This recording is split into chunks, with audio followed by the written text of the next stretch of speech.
Hey guys, welcome to my channel. I'm Lou and this is Real Life with Lou. Today I'll be talking to you about 3 reasons why you should travel solo.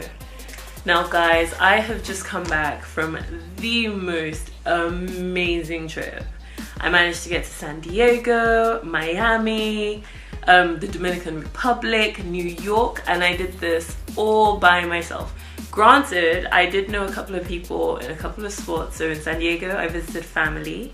And in New York, it turns out actually 3 or 4 of my old friends live out there. So I managed to see them. But the actual trip itself was by myself. So the Dominican Republic, Miami, all by myself. And guys, I could not recommend it enough. So more about this. Why you need to travel solo. Reason number 1. It's up to you. So what I mean by this, let me just adjust my little off-shoulder top. There we go. You can do what you want when you want. Guys, let me say that again. You do what you want whenever you want.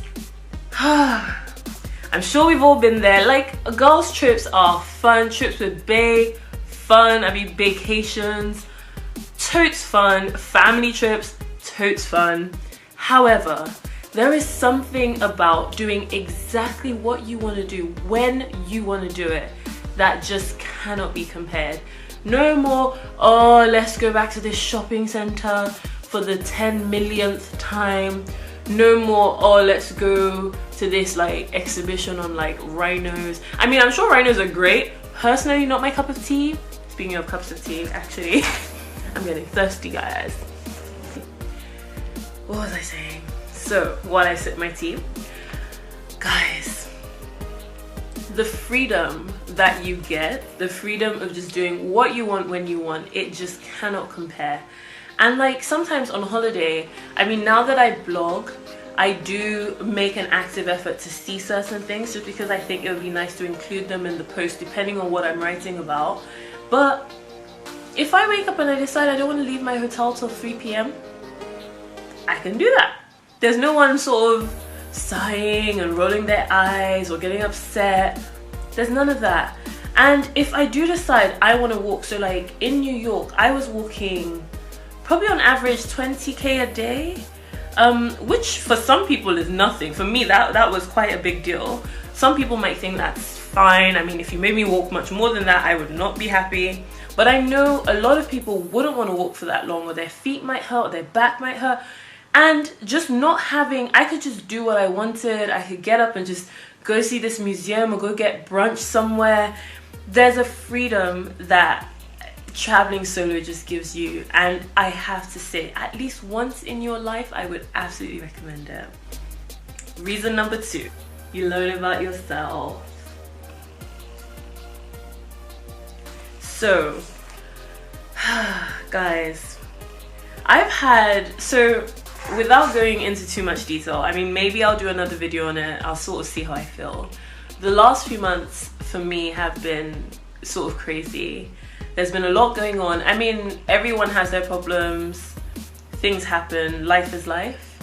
But I've had sort of a few sort of ups and downs, I guess you could call them, over the past couple of months. Things that have just nearly knocked the wind out of my sails. And I really needed time away, which was part of why I booked my trip. I actually booked about 6 weeks off work just to clear my head, get some travel in. And it was brilliant. And there is something about spending time by yourself that is just so powerful. It is so powerful.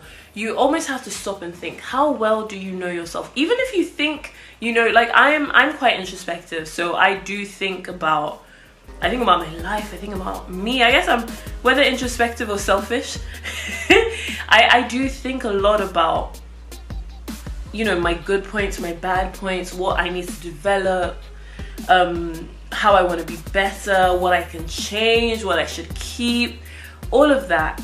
And as much as we take the time to do that every day or every week or whatever, there's something about just having that time, dedicated to yourself that will teach you. Even if you didn't go looking, it would teach you about yourself. It's the way you react when things don't go right, or the way you treat people when you're by yourself, where the way you react when, say, you're in a situation that is not what you would ordinarily be in, a situation you're not comfortable in, perhaps something new. All of this teaches you so much about yourself. And especially for us women, I just think it's so important to understand who you are as an individual outside of anyone else. I'll pause there for some tea. There's also an added element of just empowerment when you are excuse me, because so I'm sure we've all been there, where you're with a group of people, someone has a map, someone has, I don't know, Google or whatever, someone knows where we're supposed to be, and they're like, right, so we have to jump on this train, and you just follow. You're probably on your phone or chilling or looking at the sights, you got your sunglasses on, you're just following the pack, happy to be led. I am all for that. I mean, often I'm the person screaming about where we need to get to, because that's just my nature. But occasionally I do just sit and take the back seat and just think of how fun, let's say interesting. Think of how interesting it would be to do all that by yourself, to get to a new country, to navigate your way around, to bargain with sellers on the street. You know, things come up. For you to adapt to them, for you to find ways through them. There is just so much to be gained. There's so much development that's there. And even, guys, even the aspect of being somewhere alone. I know, I personally, I love being by myself. I really enjoy my own company. I think I'm quite hilarious, in fact. But some people are more comfortable in the company of others, and there's nothing wrong with that. I don't think there's anything wrong with either side of things. It's just different personalities. But I do think that having time to yourself and tackling problems by yourself, being in situations by yourself, so even that whole feeling of being alone and maybe experiencing loneliness, and then thinking, what do you do about it? How do you react to that situation? What is the empowerment opportunity within that? Guys, I think it's so immense, and just wow.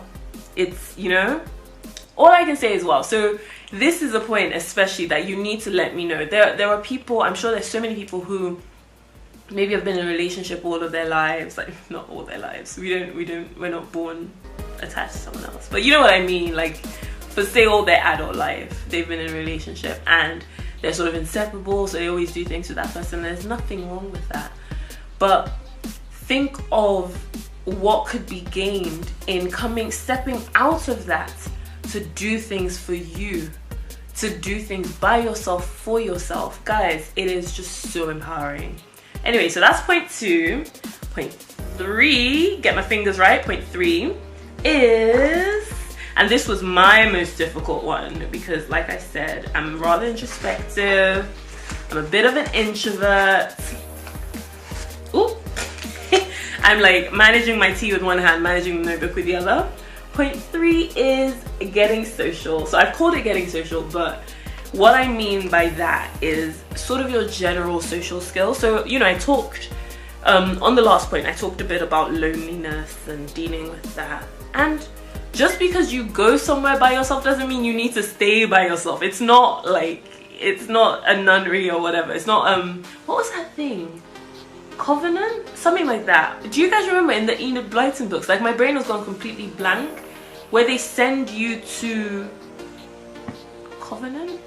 I want to say Covenant, but I think I'm just making that up. Where no one speaks to you and like everyone just ignores you and pretends they don't exist. Like let me know in the comments below if you know what the hell I'm talking about, because now I feel like I'm crazy, so I'm going to move on from that. Yes, you know, you're not sort of confined to, you know, being by yourself. You get out there, you can speak to people if you want to. And I think traveling alone does force you to come out of your shell a little bit, to be a little more social, to sharpen those conversational skills and social skills, to sort of get a bit more ballsy about speaking to people. I mean, my trip was to the US, and compared to London, it's just so different in terms of I would say, personally, at least in my opinion, the level of interaction between people is just so different. Like in London, I have my headphones on, I have my resting bitch face, like don't even try and talk to me. I have shit to do. Why are you looking at me?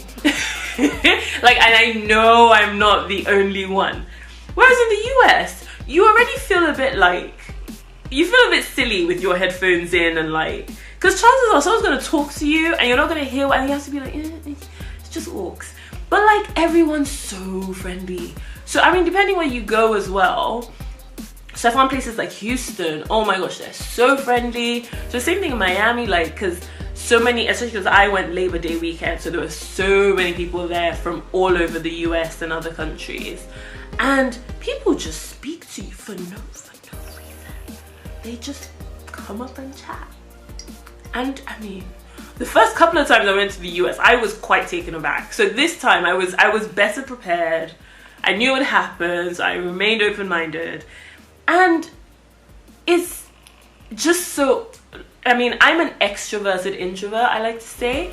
So I will quite happily sit by myself in silence and like read a book or something, or like listen to my music. But I was forced out of my comfort zone. I was not forced, but you know, I was put in a situation where I had to talk to strangers. And like, especially when you're by yourself, say at a bar, it's kind of awkward. It is, like, I don't know if anyone else finds that, but to sit at a bar just by yourself with your drink like this, I just use that as an excuse to have some tea. But like, it's just so awkward. So I mean, as a woman, yes, chances are a guy will come up and talk to you, but like, you don't always want to be that guy, because you also then look like you're looking for people to pay for your drinks, or you look like you're a bit desperate, or you're looking for some, it's just a bit extra. Sometimes you actually just want to be friendly and chat to people. So being by yourself just stimulates that muscle, I guess. So it helps you be better at being more social, whether it's like honing your conversational skills, you know, learning the right sort of questions to ask, just getting to know other people, being bold enough to approach other people to speak to them. So that's one side of it, what it does for your actual skills. But on the other side, in terms of people coming to speak to you, like, you're much more likely to make friends when you're by yourself on holiday. So like, I'm sure you guys have the same thing where you're at a party, there's a massive group of people here and a massive group of people here, and like everyone seems like they know each other, and you just see one person by themselves, not like looking like a loser, but just they just happen to be by yourself. If you had to go into one of these conversations, which would be the most comfortable? I mean, everyone is different, but I would imagine it would be the person that's by themselves, because like, you don't know if everyone knows each other, or that like, you don't want to interrupt the conversation. So basically, I think the same applies when you're on holiday. If you're by yourself and there's another person by themselves, chances are you'll speak to each other. You're just that little bit more approachable, because sometimes it can be intimidating with a group of people. And like, when you travel with your friends or your family or whatever, you're more likely to be stuck in your own little bubble.